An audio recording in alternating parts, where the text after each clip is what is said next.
प्रिय छात्र छात्राओं, आज हम आपके समक्ष लेकर के आए हैं मांग की लोच, इलास्टिसिटी ऑफ डिमांड। देखिए, इलास्टिसिटी ऑफ डिमांड को समझने से पहले अगर आप मेरे चैनल पर नए हैं तो चैनल को सब्सक्राइब करें, लाइक करें, कमेंट करें, बेल आइकन का बटन अवश्य दबाएं। चलिए वीडियो स्टार्ट करते हैं। देखिए, मांग की लोच।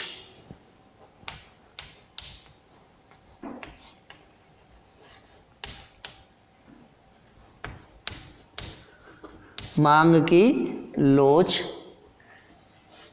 Elasticity of demand. Elasticity of demand. जिस तरह से मांग का नियम है कि अगर कीमतें ऊंची होती हैं तो वस्तु की मांग कम होती है, कीमतें नीची होती हैं वस्तु की मांग अधिक होती है। लेकिन यह मांग का नियम बताता तो है कि कीमतें कम होंगी तो मांग अधिक होगी, कीमतें ऊंची होंगी तो मांग कम होगी। यह एक फलनात्मक है, लेकिन वास्तव में यह नहीं बताता है कि कितनी कम होंगी। इसी के लिए हम आज जो नया टॉपिक लेके आए हैं, मांग की लोच। अब देखिए, सर्वप्रथम प्रोफेसर मार्शल ने अपनी पुस्तक, यानी प्रोफेसर मार्शल की एक पुस्तक थी, उसका नाम था principle of economics. Principle of economics के चौथे अध्याय में, जिसका शीर्षक था द इलास्टिसिटी ऑफ वांट्स, में मांग की लोच के बारे में विस्तृत विवरण दिया है।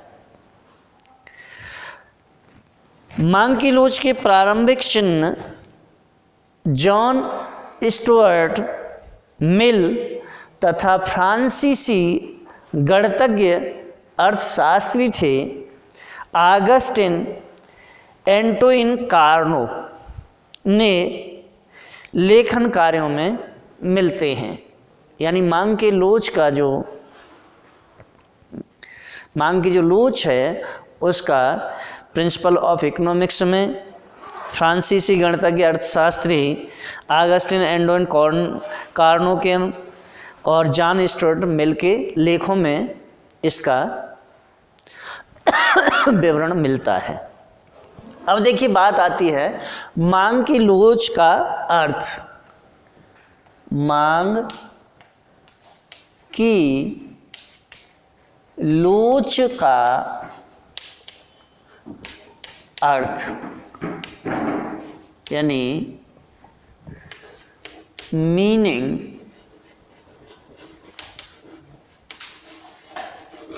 ऑफ इलास्टिसिटी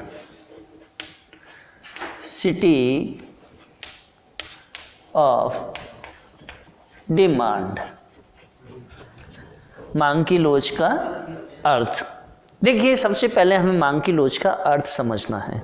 तो देखिए, मांग का नियम किसी वस्तु की कीमत में होने वाले परिवर्तन के फलस्वरूप उस वस्तु की मांग में होने वाले परिवर्तन की दिशा के विषय में बताता है। यह एक गुणात्मक कथन है। इससे यह ज्ञात होता है कि कीमत में कमी होने से मांग का विस्तार होगा तथा कीमत में वृद्धि होने से मांग का संकुचन होगा। परंतु यह ज्ञात नहीं होता है कि मांग में कितना परिवर्तन होगा।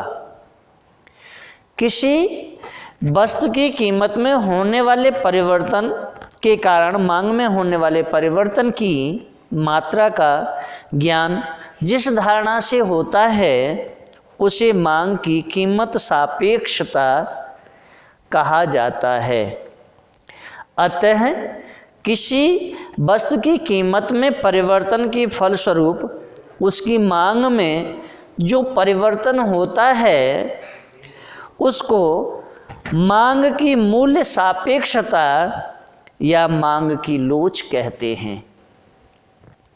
अब बात आती है डेफिनेशन यानी परिभाषाएं। चलिए परिभाषाएं।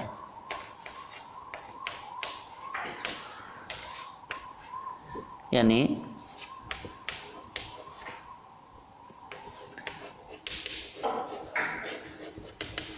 डेफिनेशन, परिभाषा है।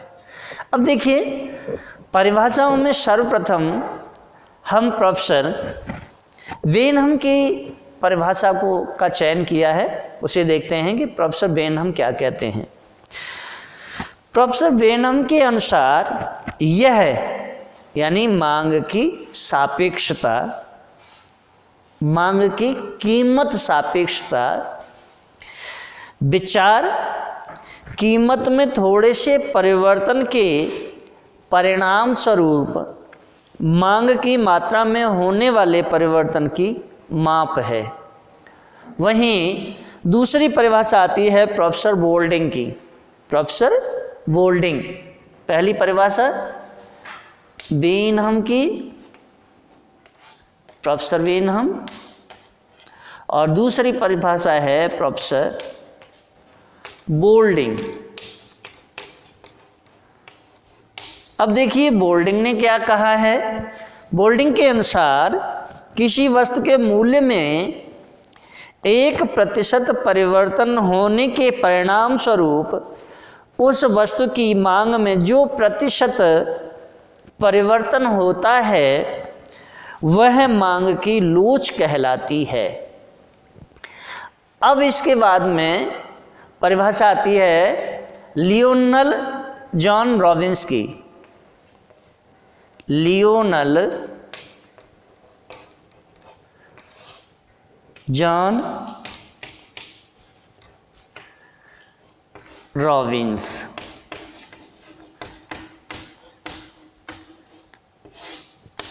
लियोनल जॉन रॉबिन्सन के अनुसार, अब देखिए लियोनल जॉन रॉबिन्स ने क्या कहा। तो लियोनल जॉन रॉबिन्स के अनुसार मांग की लोच कीमत में थोड़े से परिवर्तन के परिणाम स्वरूप खरीदी गई मात्रा के आनुपातिक परिवर्तनों में कीमत के आनुपातिक परिवर्तन से भाग देने पर प्राप्त होती है। फिर से समझें, मांग की लोच कीमत में थोड़े से परिवर्तन के परिणाम स्वरूप खरीदी गई मात्रा के आनुपातिक परिवर्तन में कीमत के आनुपातिक परिवर्तन का भाग दे दिया जाए तो मांग की लोच प्राप्त हो जाती है। यह प्रोफेसर जॉन रॉबिन्स ने कहा है। अब देखिए प्रोफेसर जॉन रॉबिन्स की जो परिभाषा है उस परिभाषा को हम सूत्र रूप में भी देख सकते हैं। तो सूत्र रूप में क्या है, चलिए देखते हैं।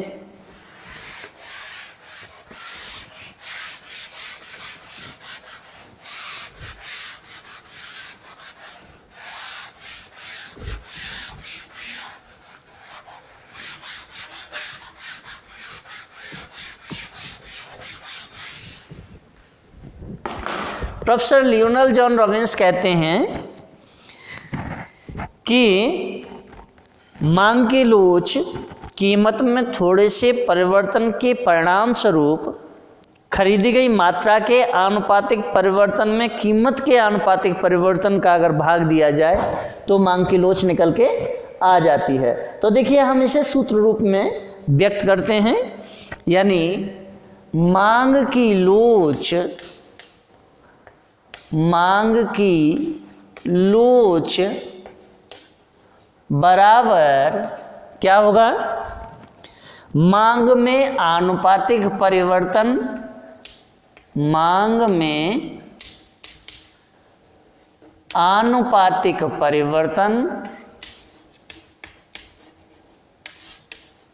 परिवर्तन अपॉन कीमत में आनुपातिक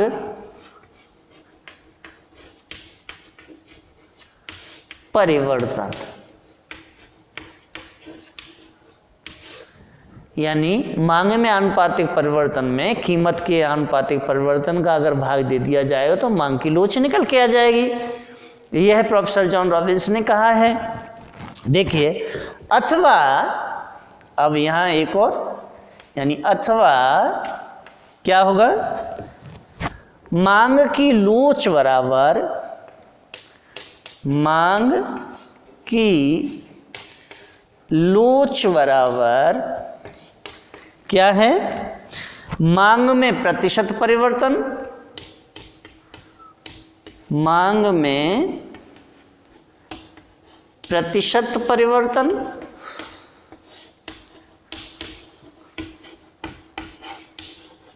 अपॉन कीमत में प्रतिशत परिवर्तन, कीमत में प्रतिशत परिवर्तन। चाहे मांग में आनुपातिक परिवर्तन हो या कीमत में आनुपातिक परिवर्तन हो, मांग में प्रतिशत परिवर्तन हो, कीमत में प्रतिशत परिवर्तन हो, बात एक ही है। अर्थात क्या होगा, यानी इलास्टिक, मांग की लोच को, लोच, मांग की लोच यानी elasticity of demand is equal to क्या होगा, डेल्टा एक्स, यानी मांग में परिवर्तन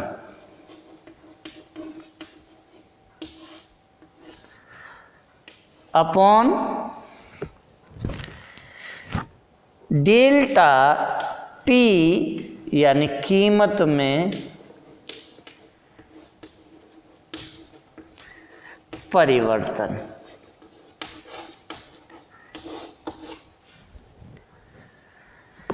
डेल्टा एक्स यानी कोई एक वस्तु है, डेल्टा परिवर्तन का सूचक है, और एक्स कोई वस्तु है, यानी एक्स वस्तु की मांग में परिवर्तन अपॉन पी प्राइस यानी कीमत में परिवर्तन। तो कीमत में परिवर्तन के लिए सूचक क्या है, डेल्टा, तो डेल्टा पी यानी कीमत में परिवर्तन। अर्थात इलास्टिसिटी, अब देखिए, elasticity of demand is equal to delta Q upon Q upon delta P upon P, यानी elasticity of demand is equal to ये हो, यानी इज इक्वल टू, अब देखिए आगे, is equal to delta Q upon delta P into P upon Q, जहां अब क्या है, जहां मैं इसे ऊपर से हटा लेता हूं, जहां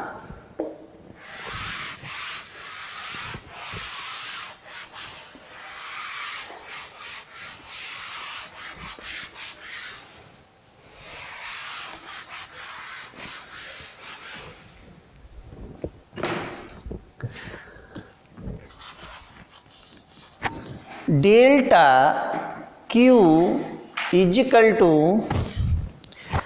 मांग में परिवर्तन, मांग में परिवर्तन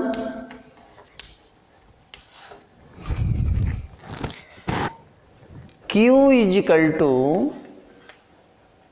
आरंभिक मांग।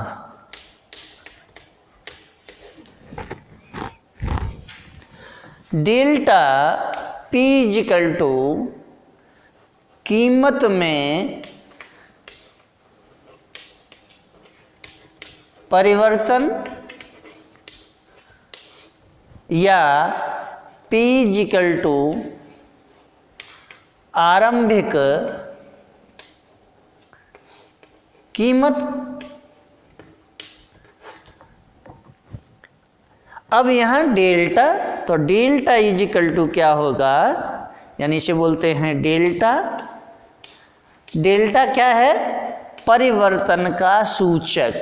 डेल्टा क्या है, परिवर्तन का सूचक।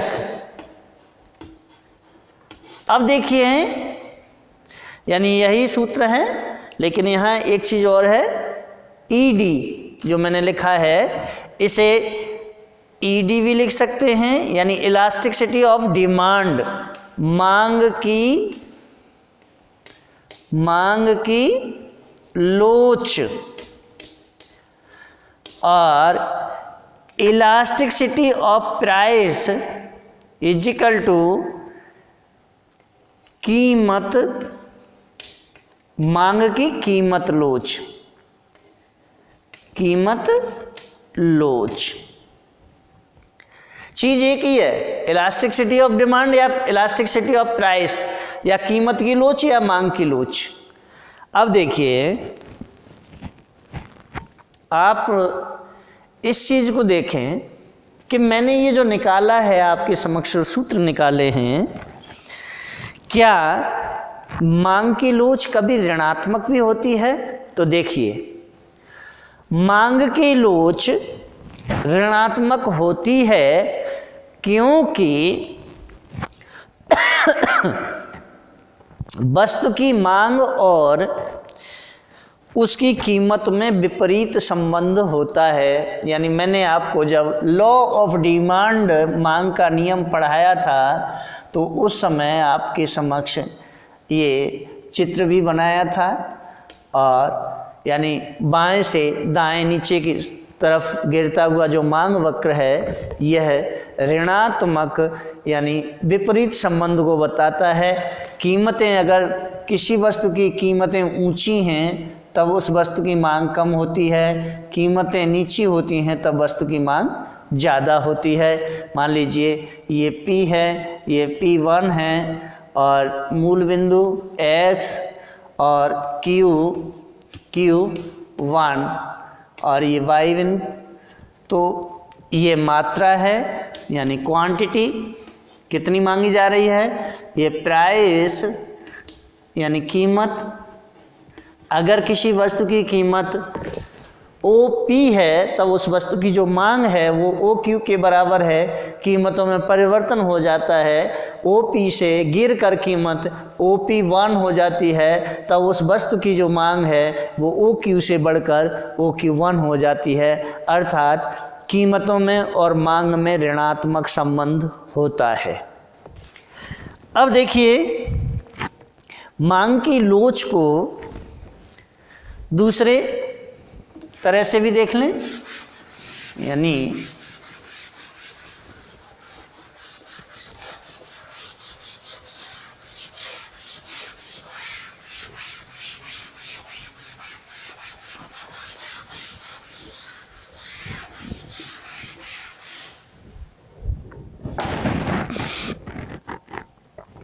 मांग की लोच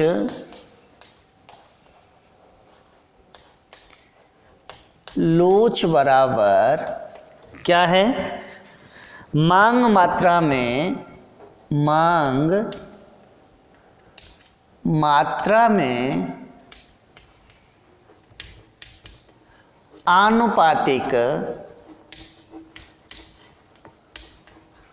आनुपातिक परिवर्तन अपॉन कीमत में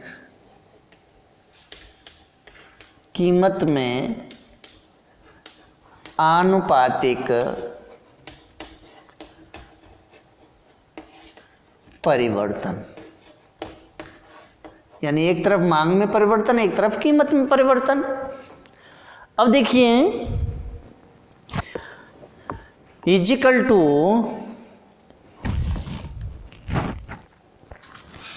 मांग मात्रा में परिवर्तन, मांग मात्रा में परिवर्तन अपॉन आरंभिक मांग मात्रा, आरंभिक मांग मात्रा अपॉन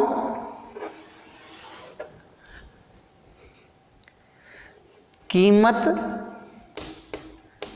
में परिवर्तन अपॉन आरंभिक कीमत, आरंभिक कीमत, यानी elasticity of price, elasticity of price is equal to delta Q upon Q divide by delta P upon P, delta Q upon Q divide by delta P upon P. तो देखिए क्या होगा, यानी elasticity of price, elasticity of price is equal to delta delta Q upon Q into P upon delta P, अर्थात elasticity of price is equal to delta Q upon delta P into P upon Q. अब देखिए ये क्या निकला। अब यहाँ एक चीज़ और देख लेते हैं, वेयर, यानी यहाँ क्या है, elasticity of price is equal to क्या होता है, मांग की लोच, मांग की कौन सी लोच, मूल्य लोच, मांग की मूल्य लोच। अगर मैंने इलास्टिसिटी ऑफ प्राइस दिखाया है तो मांग की मूल्य लोच है, मांग की मूल्य लोच है। अब देखिए इसके बाद में delta Q is equal to क्या होता है, delta Q is equal to है मांग मात्रा में परिवर्तन, मांग मात्रा में परिवर्तन, इसके बाद Q इज इक्वल टू आरंभिक मांग, आरंभिक मांग, delta P is equal to क्या है, कीमत में परिवर्तन, P इज इक्वल टू क्या है, आरंभिक कीमत, आरंभिक कीमत। चलिए अब बात आती है, ये तो हमने मांग की लोच का निकाल लिया। अब देखते हैं कि इतना हमने सॉल्व किया है, गणित की दृष्टि से मूल्य लोच यानी इलास्टिसिटी ऑफ प्राइस जो मैंने लिखा है, इलास्टिसिटी ऑफ प्राइस ऋणात्मक होती है। क्यों? क्योंकि कीमत और मांग में परिवर्तन हमेशा विपरीत दिशा में होता है। क्या होता है? कीमत और मांग में जो परिवर्तन होता है वह हमेशा विपरीत दिशा में होता है, यानी बाएं से दाएं की तरफ होता है, इसीलिए यह ऋणात्मक होती है। अब देखिए बात आती है कि मांग की लोच के प्रकार कितने हैं। तो देखिए, चलिए, मांग की लोच के प्रकार।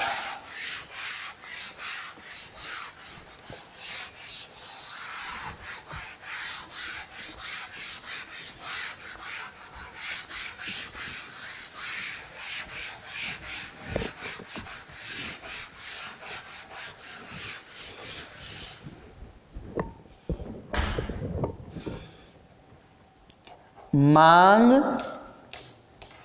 की लोच के प्रकार, यानी kinds of elasticity of demand. Kinds of elasticity of demand, मांग की लोच के प्रकार। तो देखिए, मांग की जो लोच है उसे हम कितने 3 भागों में बांटते हैं। जैसे हमने मांग के नियम में मांग को 3 भागों में बांटा था। सबसे पहली मूल्य मांग, फिर थी आय मांग, और तीसरी थी आड़ी या तिरछी मांग। तो देखिए, लोच भी 3 ही प्रकार की है, और वह कौन सी है? सबसे पहली है मांग की मूल्य लोच। कौन सी? मांग की मूल्य लोच। और मांग की मूल्य लोच को हम क्या कहते हैं? Price elasticity of demand. Price elastic city of demand. दूसरी कौन सी है? मांग का नियम जब हमने बताया था तो मांग 3 प्रकार की बताई थी। पहली मूल्य मांग, दूसरी कौन सी थी? आय मांग। तो जो लोच है वो कौन सी होगी? वह होगी मांग की आय लोच। क्या होगी? मांग की आय लोच। अब देखिए, तो इसे क्या, यानी income elastic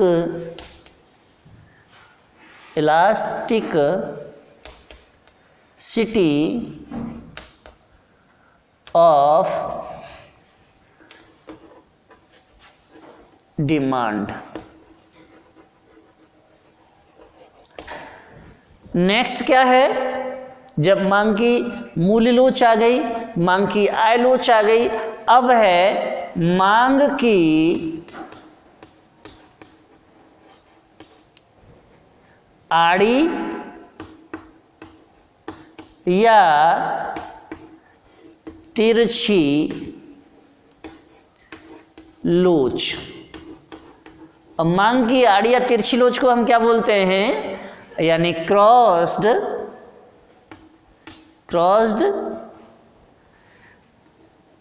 elastic city of demand.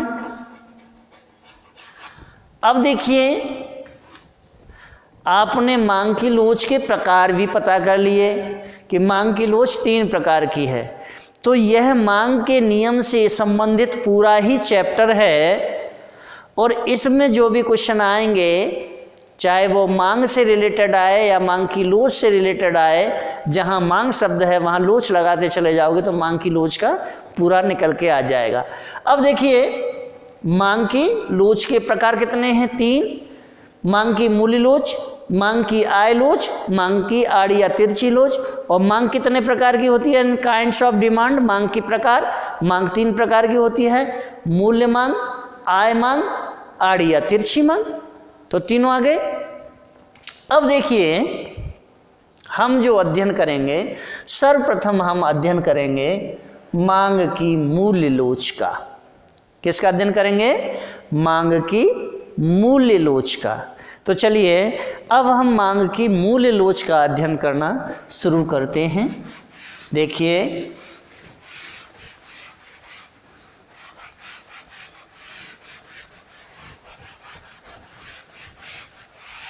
मांग की मूल्य लोच।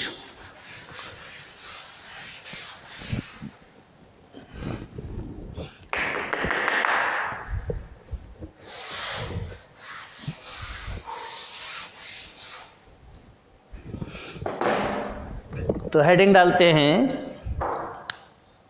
मांग की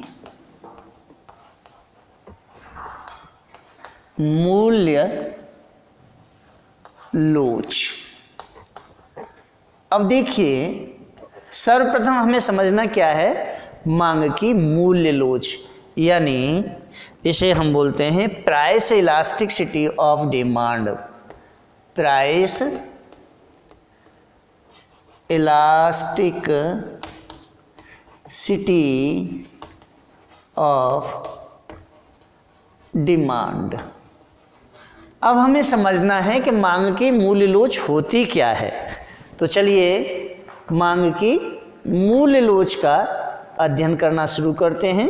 तो देखिए समझिए, यानी मांग की मूल्य लोच वस्तु की कीमत में परिवर्तन के फलस्वरूप वस्तु की मांग में परिवर्तनशीलता अथवा संवेदनशीलता को दर्शाती है। फिर से समझें, मांग की मूल्य लोच वस्तु की कीमत में परिवर्तन के फलस्वरूप वस्तु की मांग में परिवर्तनशीलता अथवा संवेदनशीलता को दर्शाती है, जबकि उपभोक्ता की आय, उसकी रुचि व अधिमान स्थिर रहते हैं। मांग की मूल्य लोच किसी वस्तु की कीमत में सापेक्ष परिवर्तन के परिणाम स्वरूप उसकी मांग मात्रा में सापेक्ष परिवर्तन है। कीमत व वस्तु की मांग में सापेक्ष परिवर्तन का अर्थ उसमें आनुपातिक या प्रतिशत परिवर्तन से है। अतएव क्या होगा, देखिए मूल्य लोच बराबर, यानी मूल्य लोच बराबर मांग मात्रा में आनुपातिक परिवर्तन, मांग मात्रा में आनुपातिक परिवर्तन, आनुपातिक परिवर्तन अपॉन कीमत में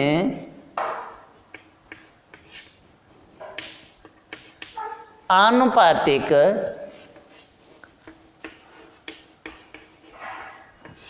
परिवर्तन। कीमत में आनुपातिक परिवर्तन, या इसे इस तरह से भी रिप्रेजेंट कर सकते हैं हम, यानी मांग मात्रा में परिवर्तन, मांग मात्रा में परिवर्तन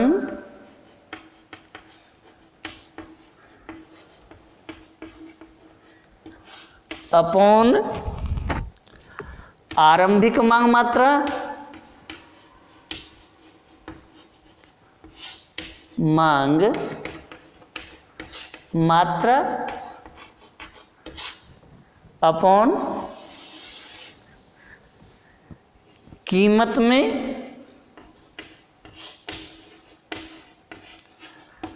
परिवर्तन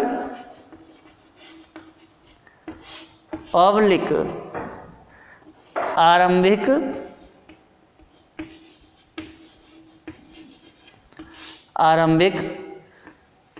मात्रा या आरंभिक कीमत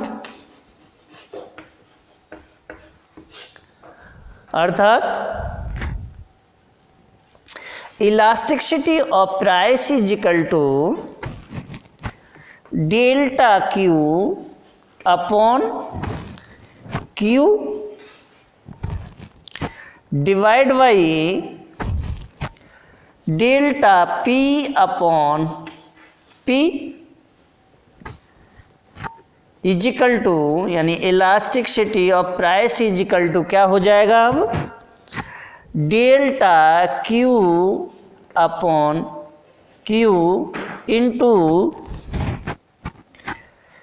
P upon delta P is equal to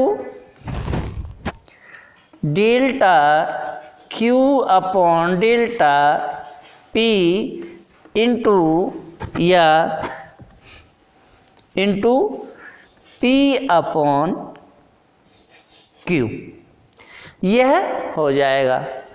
अब देखिए वेयर यानी जहां, फिर भी समझ लीजिए क्या है, elasticity of price is equal to क्या होता है, मांग की मूल्य लोच। चलिए इसे भी लिख देते हैं, मांग की मूल्य लोच।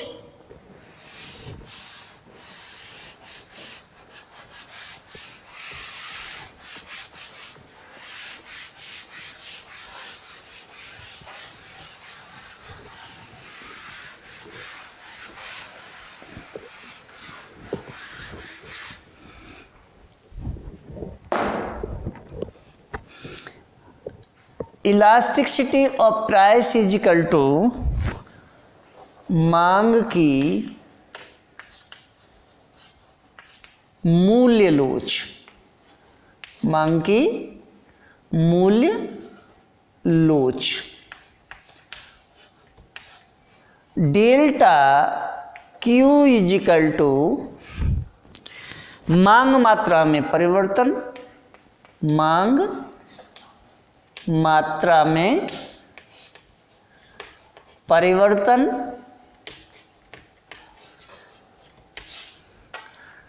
Q इज इक्वल टू आरंभिक मांग, आरंभिक मांग, delta P is equal to कीमत में परिवर्तन, और P इज इक्वल टू क्या हो जाएगा, आरंभिक कीमत, आरंभिक कीमत।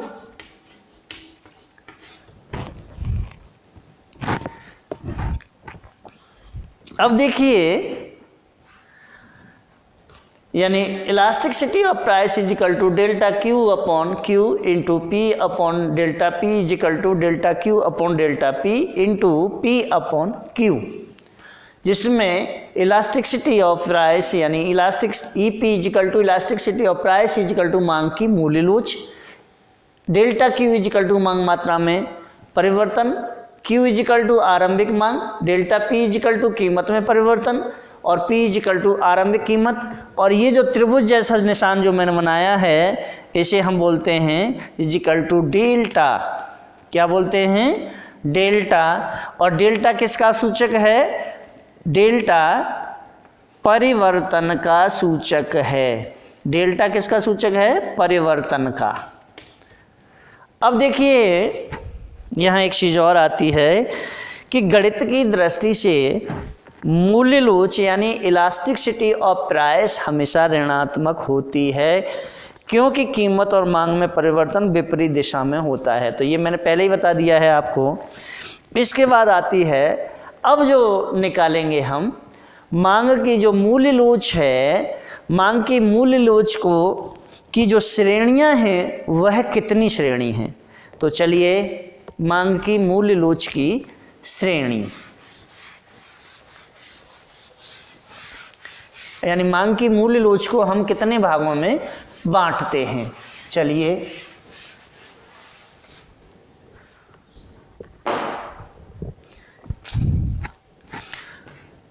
मांग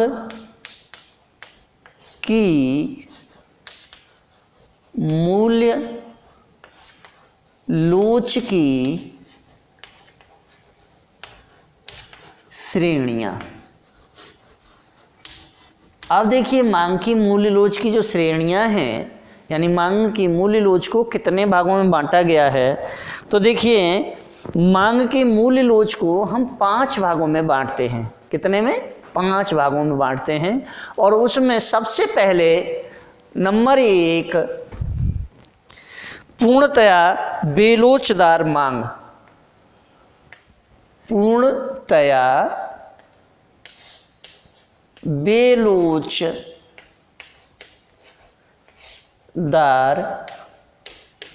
मांग, और इसे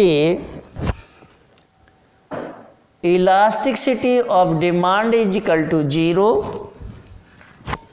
या elasticity of price is equal to 0 से प्रदर्शित किया जाता है। अब देखिए दूसरे नंबर पे जो आती है वह है बेलोचदार मांग या इकाई से कम। बेलोचदार मांग या इकाई से कम, यानी elasticity of demand is equal to less than 1 या elasticity of price is equal to less than 1, ये होगा। इसके बाद तीसरी जो लोच आती है, तीसरी वह है इकाई लोचदार मांग। कौन सी? इकाई लोचदार मांग। अब इकाई लोचदार मांग को किससे रिप्रेजेंट करेंगे? यानी elasticity of demand is equal to इकाई लोचदार मांग, elasticity of demand is equal to 1 या elasticity of price is equal to 1। Next, अधिक लोचदार मांग। चौथी कौन सी है? अधिक लोचदार मांग। अब अधिक लोचदार मांग कौन सी है? तो देखिए अधिक लोचदार मांग जो होती है वो elasticity of demand is equal to greater than 1 या elasticity of price is equal to greater than 1। इसके बाद पांचवी जो श्रेणी है वह है पूर्णतया लोचदार मांग। पूर्णतया लोचदार मांग। अब पूर्णतया लोचदार मांग कौन सी होती है? यानी elasticity of demand is equal to infinite, अनंत, या elasticity of price is equal to infinite यानी अनंत। यह अनंत होती है पूर्णतया लोचदार मांग। अब देखिए मैं एक एक करके इन सब का अध्ययन अपन करते हैं। तो चलिए सबसे पहले हम पूर्णतया बेलोचदार मांग यानी elasticity of demand is equal to 0 या elasticity of price is equal to 0 का अध्ययन करते हैं। तो चलिए मैं सबसे पहले elasticity of price is equal to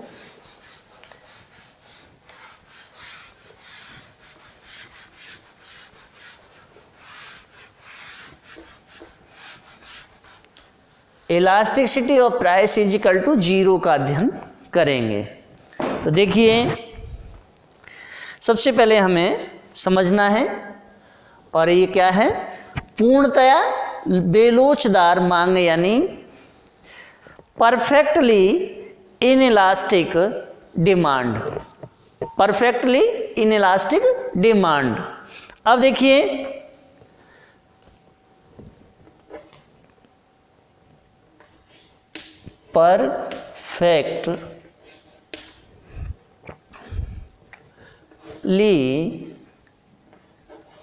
in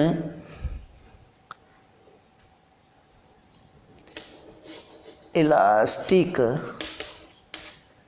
demand. अब इसे समझते हैं कि पूर्णतया बेलोचदार मांग क्या है।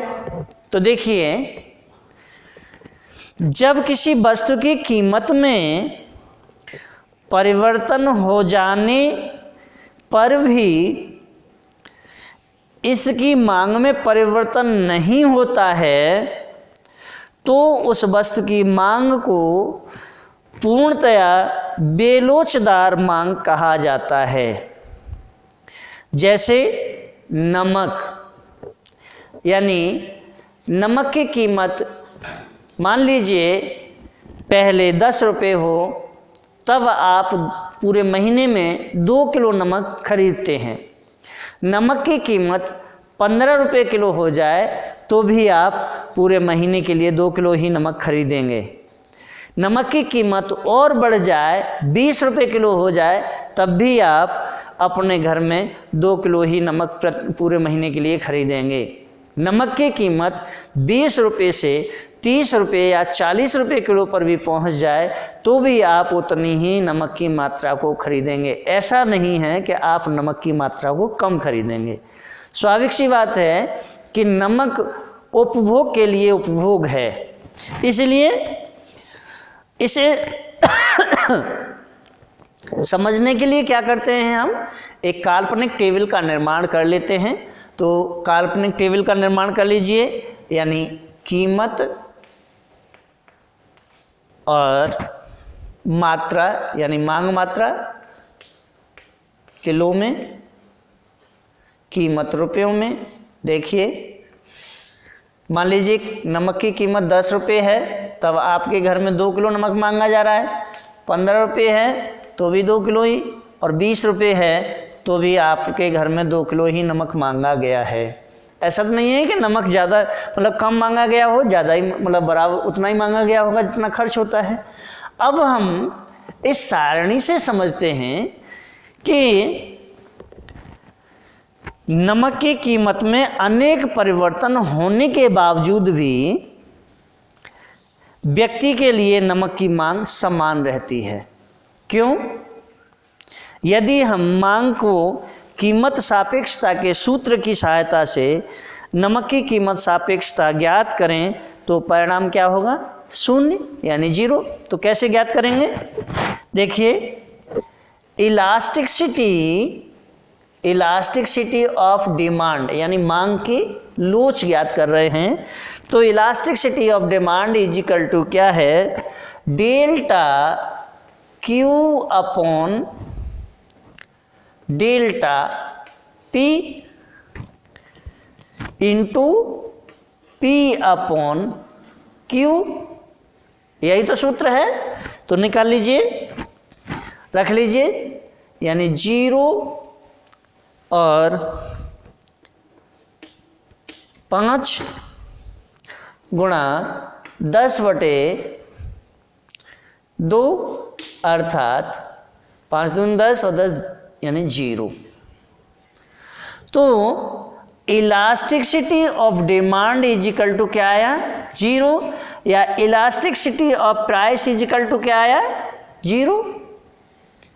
अब देखिए, इसे हम एक रेखा चित्र बना के समझ लेते हैं।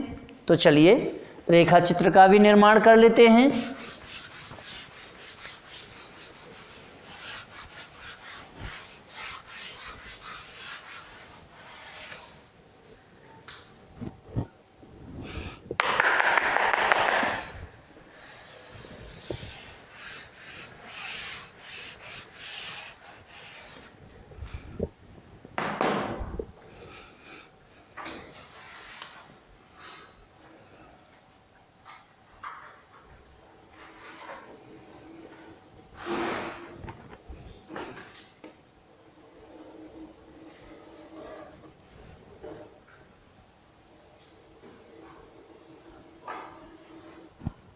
मूल बिंदु O, X axis, D demand curve, Y axis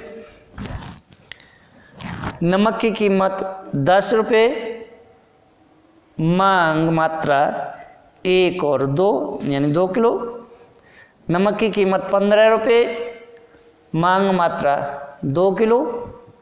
नमक की कीमत 20 रुपये, मांग मात्रा फिर भी 2 किलो। यानी मांग मात्रा और दूसरी तरफ कीमत। देखिए नमक की कीमत 10 से बढ़ा करके 15 रुपये किलो कर दी तो भी व्यक्ति ने 2 किलो ही मांगा है। 15 रुपये से भी बढ़ा करके अगर 20 रुपये किलो कर दी गई तो भी 2 किलो ही मात्रा खरीदी उसने, ऐसा नहीं कम खरीदी हो। तो जहाँ वाई अक्ष के समानांतर अगर डी वक्र है तो वहाँ elasticity of demand is equal to क्या होगा, 0, या elasticity of price is equal to क्या होगा, 0। क्यों होगा? क्योंकि पूर्णतया बेलोचदार मांग है इसलिए। अब देखिए दूसरा समझते हैं, और दूसरी जो लोच है वह है बेलोचदार मांग। अब दूसरी का अध्ययन करते हैं। चलिए, तो बेलोचदार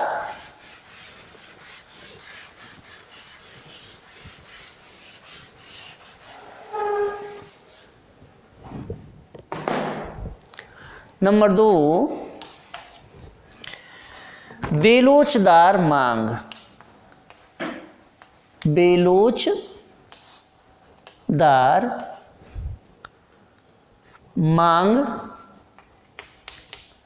अथवा इकाई से कम लोचदार, इकाई से कम लोचदार, इकाई से कम लोचदार क्या है, मांग। इकाई से कम लोचदार मांग यानी इन इलास्टिक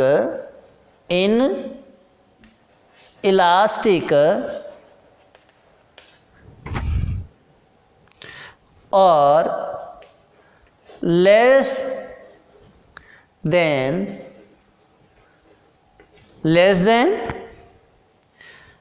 यूनिटरी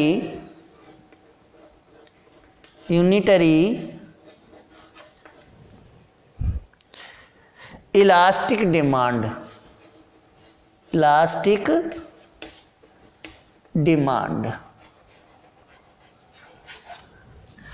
अब देखिए इसे समझने के लिए, यानी बेलोचदार मांग अथवा इकाई से कम लोचदार मांग को हमें समझना है, तो वो कैसे समझेंगे?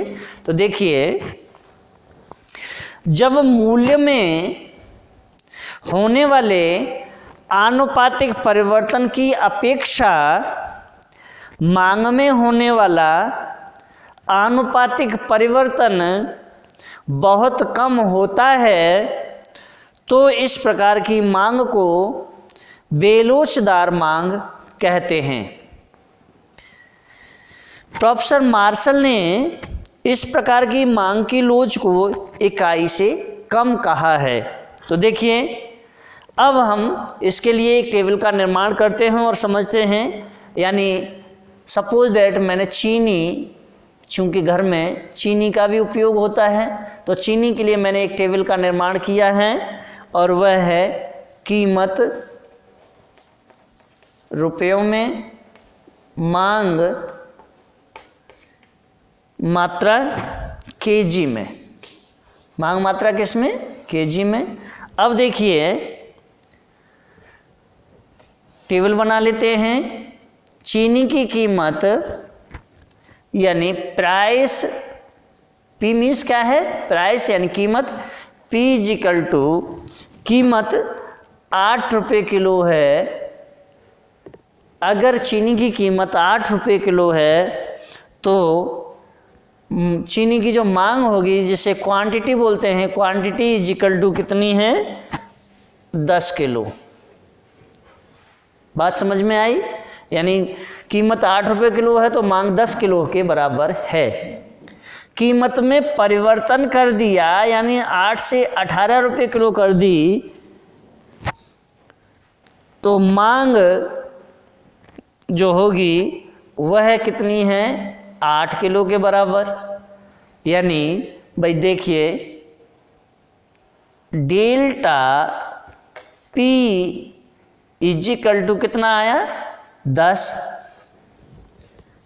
10 रुपये का परिवर्तन हुआ। और यहाँ देखिए डेल्टा क्यू इजिकल टू, यहाँ 8 में से 10 को घटाएंगे तो माइनस के 2 आ जाएंगे, यानी -2।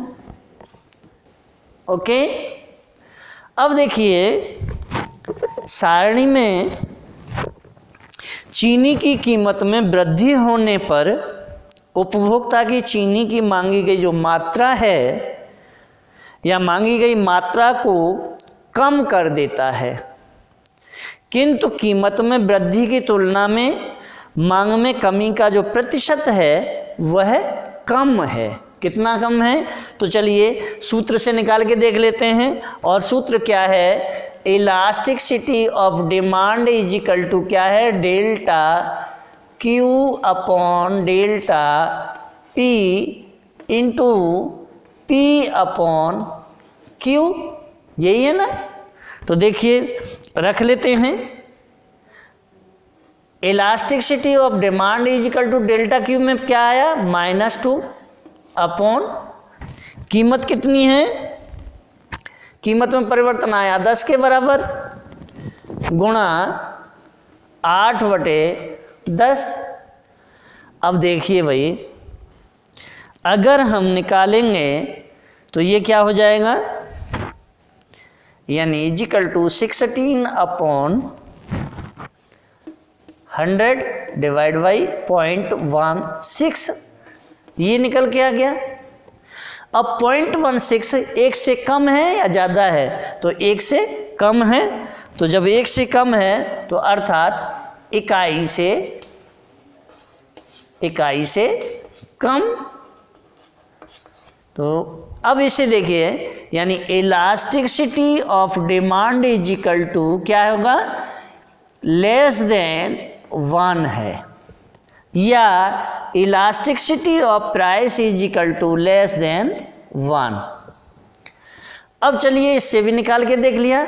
अब रेखा चित्र का निर्माण करके देख लेते हैं। तो रेखा चित्र का भी निर्माण करते हैं। देखिए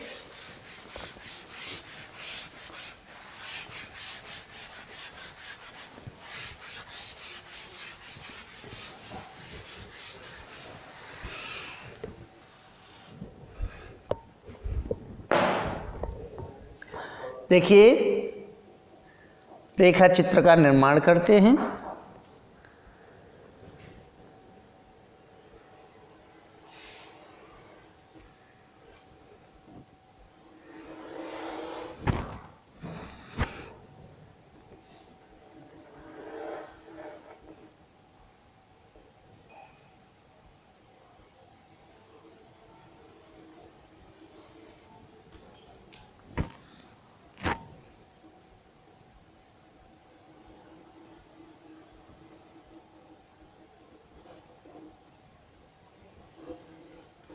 ये एक्स एक्सिस, ये मूल बिंदु ओ, ये वाई, और ये देखिए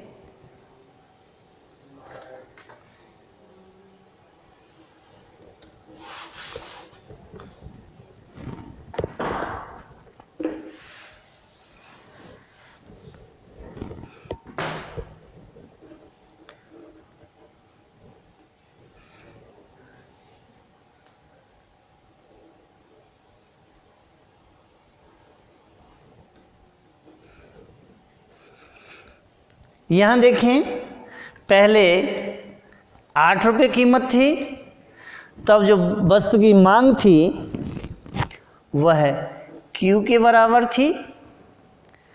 कीमत में परिवर्तन 8 से 18 हुआ, मांग घट करके OQ1 यानी ओ क्यू से ओ क्यू वन माइनस हो गई, यानी मात्रा क्वांटिटी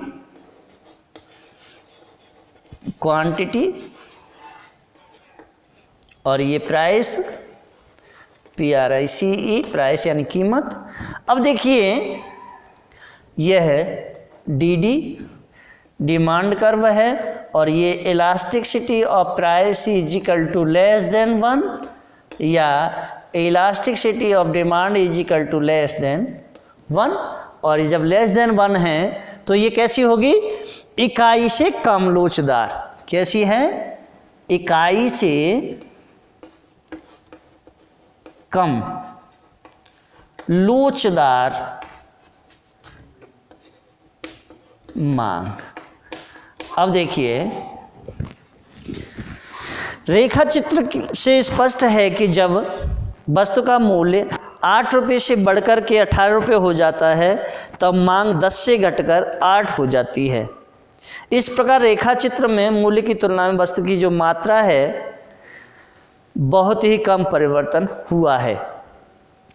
इस प्रकार की स्थिति को हम बेलोचदार मांग की लोच कह सकते हैं, अर्थात मांग की लोच बराबर होगी elasticity of demand is equal to less than 1 अथवा मांग की लोच इकाई से कम।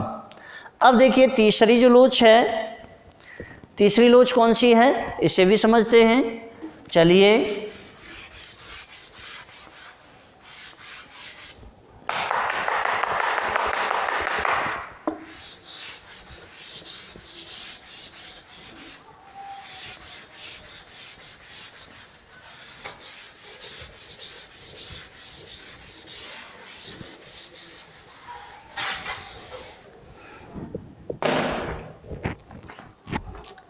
तीसरी है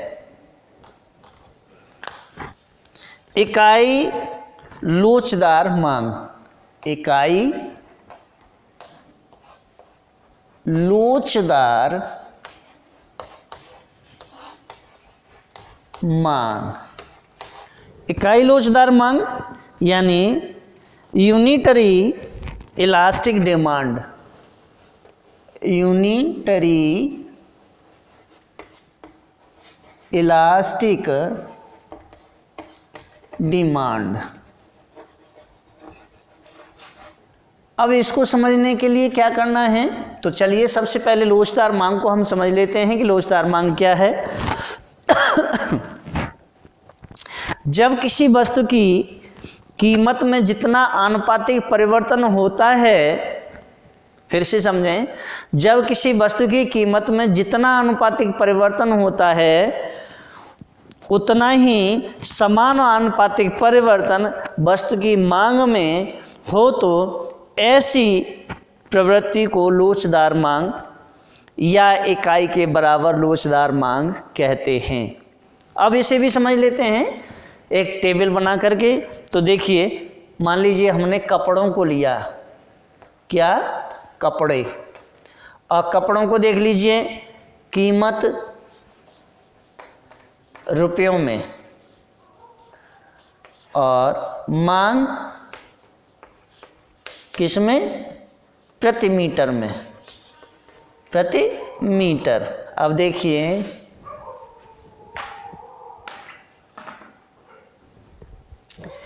अगर कीमत 5 रुपये है और कीमत बढ़कर के 7 रुपये 50 पैसे कर दी जाए तो जो परिवर्तन है यानी डेल्टा P इजिकल टू वो कितना है, 2 रुपये 50 पैसे। ओके, मांग में देख लें, जब कीमत 5 रुपये प्रति मीटर थी तब कपड़े की जो मांग है यानी जो क्वांटिटी है वह है 100 मीटर की। कीमत 7 रुपये 25 पैसे जब की गई तो उसकी जो मांग है वह हुई 50 मीटर की, यानी डेल्टा Q इजिकल टू -50 यानी -50। अब देखिए इसे निकाल लेते हैं। तो delta E D is equal to क्या होता है, यानी elasticity of demand is equal to होता है delta Q upon delta P into P upon Q. तो इजिकल टू क्या हो जाएगा, देखिए 50/2.5 गुणा 5/100। 1 0 से 1 0, इस 0 से ये 25 हो गया, 0 मतलब दशमलव हट गया, तो is equal to 25/25 is equal to 0 sorry 1। अब देखिए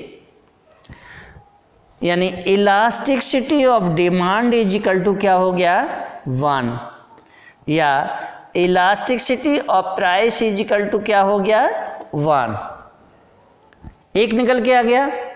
अब इसे हम रेखा चित्र से भी समझ लेते हैं। चलिए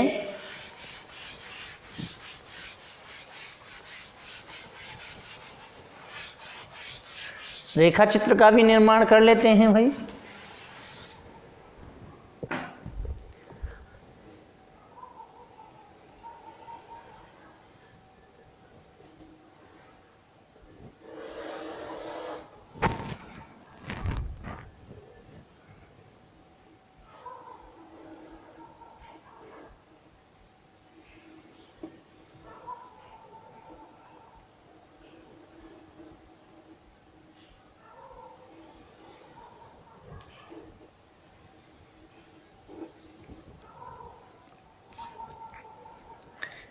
कीमत 5 रुपये, मांग 100 मीटर। कीमत 7 रुपये 50 पैसे, मांग 50 मीटर। यह एक्स एक्सिस, ये मूल बिंदु O, ये वाई एक्सिस, ये डी डिमांड कर्व, ये क्वांटिटी,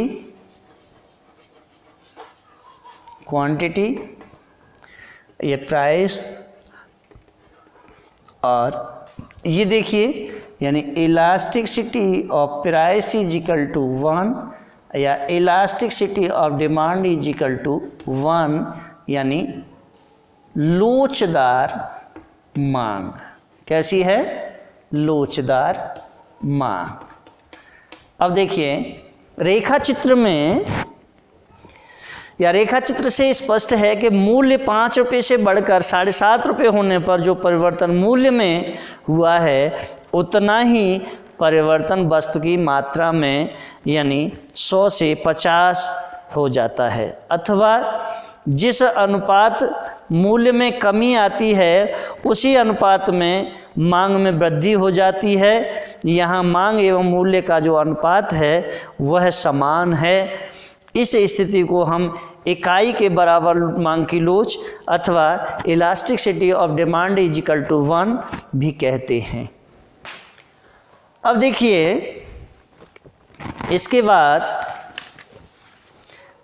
चौथा, अधिक लोचदार मांग अथवा इकाई से अधिक लोचदार मांग। इसका पूर्णतया लोचदार मांग, इसका फिर मांग की लोच का संक्षिप्त विवरण, और इसके बाद फिर मैं आपको अध्ययन कराऊंगा मांग की लोच की 5 श्रेणियों का, फिर मांग की लोच की माप, और इसके लिए अगले वीडियो में हम आपको अध्ययन कराएंगे। और अगर आप हमारे चैनल पर नए हैं तो चैनल को सब्सक्राइब करें, लाइक करें, कमेंट करें, बेल आइकन का बटन अवश्य दबाएं, कमेंट ज़्यादा से ज़्यादा करें, जिससे कि आपके कोई भी अगर क्वायरीज हैं तो हम उनका आंसर देने के लिए तत्पर तैयार हैं। और मेरे ये जो नोट्स हैं, ये मेरे नोट्स मेरे डिस्क्रिप्शन में पड़े हुए हैं, आप इन नोट्स को निकाल करके अध्ययन करें। विश्वविद्यालय की परीक्षाओं में सर्वाधिक इलास्टिसिटी ऑफ डिमांड की ये 5 श्रेणियों से ही पूछा जाता है और इनका ही विस्तृत अध्ययन भी कराया जाता है। मैंने इनसे पहले जो वीडियो डाले हैं इंडिफरेंस कर्व के, उसमें भी कम से कम 20 नंबर के क्वेश्चन आते हैं। लॉ ऑफ डिमांड जो मांग की का नियम है, उसमें से भी 20 नंबर के क्वेश्चन अक्सर आते हैं, और इसमें से भी कम से कम 14 नंबर के क्वेश्चन आएंगे ही आएंगे। धन्यवाद।